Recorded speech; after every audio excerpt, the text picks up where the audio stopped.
Olá! Bem-vindos a esta nossa explicação sobre uma ideia que, sinceramente, vira a cabeça da gente do avesso. Vamos explorar hoje a ontologia da condensação energética, uma tese simplesmente revolucionária do Dr. Natanael da Silva Santos.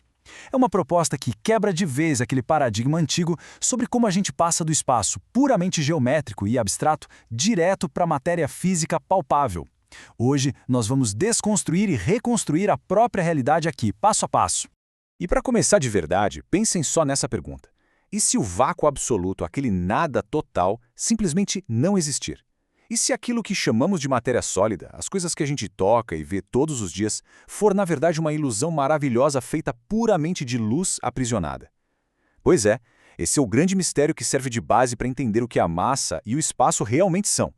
A nossa ciência atual é incrível e tem avanços práticos gigantescos, mas segundo essa tese, ela opera sobre uma fundação teórica que está, digamos assim, com umas trincas bem sérias. Bom, vamos mergulhar de cabeça nisso. A primeira grande trinca na física moderna é o que a tese chama de falácia do enquadramento. A geometria tradicional sempre ensinou que o espaço é construído de baixo para cima. A ideia é que um ponto sem dimensão, um ponto 0D, se move e, num passe de mágica, cria uma linha 1D. Mas, peraí, vamos olhar a armadilha lógica gigante que tem aí. Se o ponto original é literalmente tudo que existe na realidade, não existe o conceito de direção, nem de lado de fora. Para que esse ponto consiga se mover e traçar uma linha, a ciência acaba assumindo, meio que por baixo dos panos, que um espaço multidimensional já estava lá, estendido só esperando por ele. É como construir um arranha-céu lindão, mas trapacear na fundação, sabe? É um malabarismo matemático bem complicado. E olha, essa trapaça conceitual leva a gente direto para um segundo erro enorme, que é a inconsistência semântica do vácuo. Acontece que a comunidade científica meio que mistura duas abstrações infinitas que são totais opostos. De um lado, temos o infinito negativo, que seria o vácuo absoluto, a negação de tudo.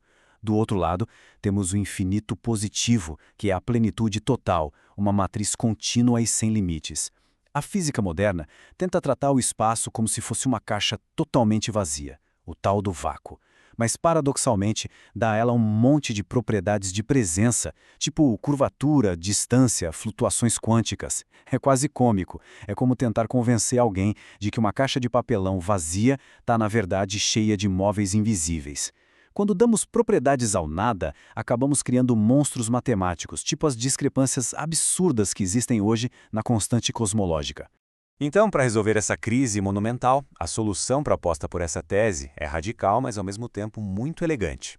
A premissa é simples. O espaço não é uma caixa vazia que tem uma métrica. O espaço é presença total. O conceito de vácuo tem que ser jogado fora, eliminado da equação. No lugar dele, adota-se um meio contínuo pleno, um verdadeiro oceano ininterrupto de energia. Porque, pensem bem, se o espaço tem propriedades, ele é alguma coisa, e só essa pequena correção de semântica já salva a integridade lógica de todo o sistema. Certo, vamos avançar um pouquinho e ver como isso se constrói na prática. Sem esse vácuo e sem partículas sólidas que surgem do nada, a tese estabelece o modelo descendente de adensamento da abstração. Basicamente, é um caminho para reconstruir a realidade do zero absoluto através de quebras ordenadas de simetria. É um formalismo superlinear onde cada passo nasce obrigatoriamente do passo anterior. Passo 1, o ponto. Passo 2, a quina. E o passo 3, o triângulo.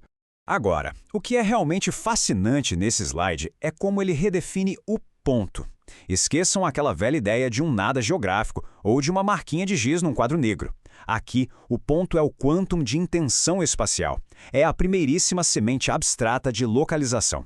A natureza dele é super parecida com a de um fóton em um estado teórico de repouso. Não tem massa nenhuma, é pura energia imaterial, mas carrega em si todo o potencial fundamental da existência num local. E a partir dessa semente, a gente tem o fluxo. Mas calma lá. Uma linha reta contínua é só isso mesmo, um fluxo de energia. Ela não é um espaço estruturado de verdade. A verdadeira monodimensionalidade, o espaço 1D que funciona, só surge com a quina, ou a dobra 1D. Se a gente pensar que um plano bidimensional precisa de 3 lados, a dimensão 1D precisa de 2 lados. A quina não tem área interna, mas o que ela faz é genial. Ela quebra a simetria daquela linha reta infinita ao introduzir uma dobra no meio de tudo. Ela forma a menor unidade de relação direcional que existe.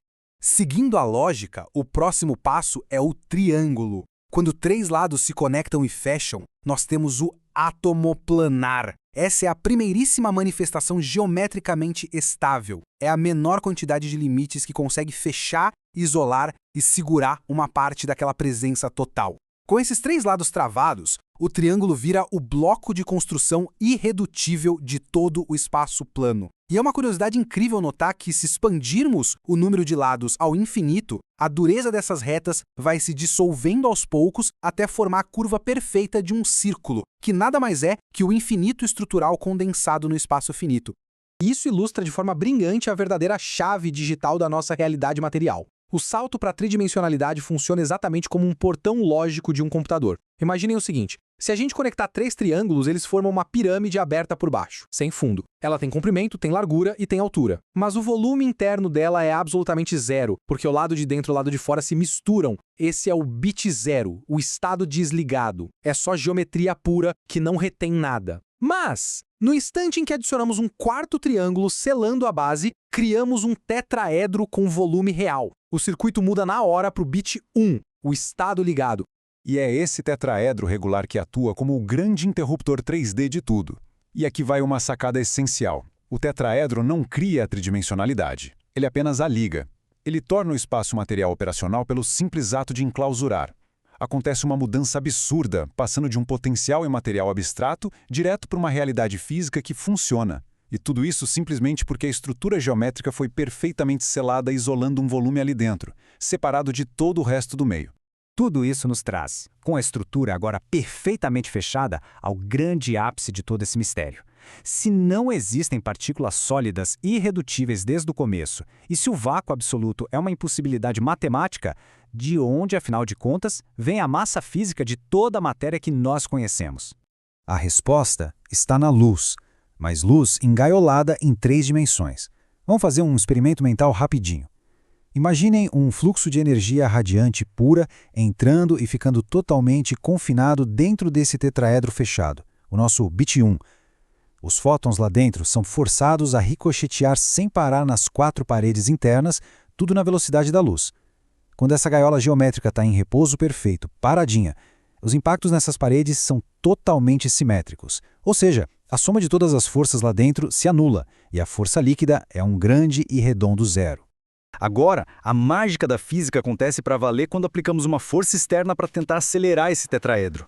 De repente, rola um efeito Doppler lá dentro da estrutura. A parede de trás começa a ir de encontro à luz que está vindo na direção dela. Isso causa um desvio para o azul, o famoso blue shift, e essa parede começa a receber pancadas, impactos de momento linear muito mais fortes.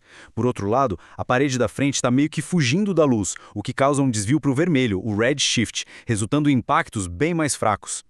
Então, o ponto crucial é exatamente este. Esse desequilíbrio lá dentro cria uma força interna de reação que empurra diretamente contra a aceleração que a gente tentou impor de fora.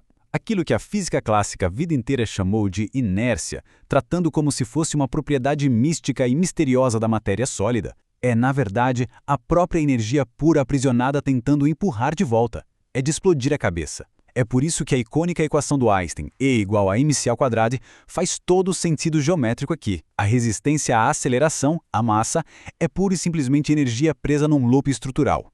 E bom, como essa energia está presa, ela precisa se organizar de algum jeito.